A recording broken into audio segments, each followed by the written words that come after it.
Sino magtatrabaho kung lahat mayaman? Ha? Eh, milyonaryo ka, milyonaryo ako. Ba't mo papakalkal sa akin yung CR mo?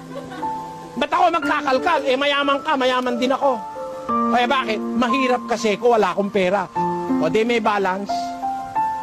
Parang ganito yun eh. May nagtanong sa akin, Daddy, ba't naman ang Diyos akala ko ba pag-ibig? Ba't hindi tayo pantay-pantay? Abay, pagka pantay-pantay, hindi siya pag-ibig. Bakit? Ay, tanong nyo. Pantay-pantay tayo lahat. Pantay-pantay tayo ng taas. 5'7" lahat tayo, kasing taas ko. Pantay-pantay tayo ng ilong. Pantay-pantay tayo ng bibig. Pantay-pantay lahat. Ha? Lahat pantay-pantay. Ano ang labas? Magkakamukha tayo. Di ba gano'n? Ha? Pag natulog ka, nagising ka uli, akala mo asawa mo. Bakit? Eh, kamukha rin ng asawa ni Teban yung asawa mo. Pantay-pantay lahat eh. Magulo mundo nun. May nagnakaw. Hinabol ng pulis. Yun ay nagnakaw. Eh, nakaliwat yung pulis. Yung isa naman eh, kasi pareho ng itsura eh. Di ba? Pare-pareho lalabas eh.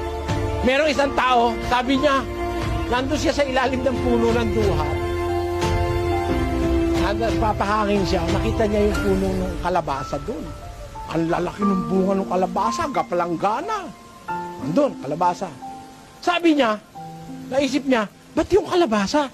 Ang liit-liit lang ng puno, ang laki-laki ng bunga.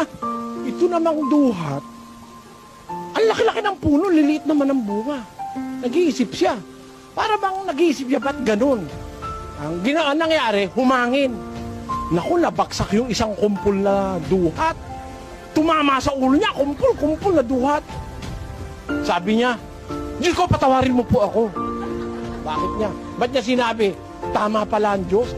Kasi kung nagkataon yung kalabasang kumpul-kumpul ang andot yung bumaksak sa ulo niya, patay siya. Di ba?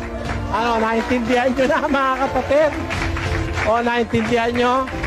Huwag nating sisisihin ng Diyos. Huwag nating ku-questionin ng Diyos. Let us not question God. Let us study the wisdom behind each creation. Why? There is a reason. Why are my eyes dim? Because if they were there, it will be awkward. See? Why is your anus there? Why is it not placed here? It is very awkward if your anus will be here. So, the best place for your anus is there really.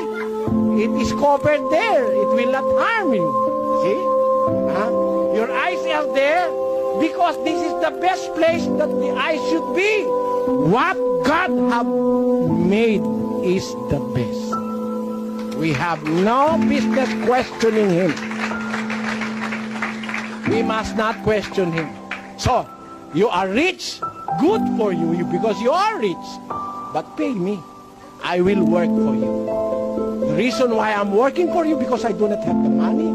So we will live in harmony with each other. Rich and poor.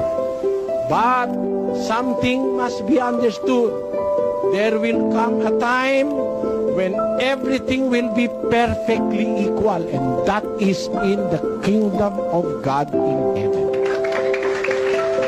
Yan po ang dapat natin makita.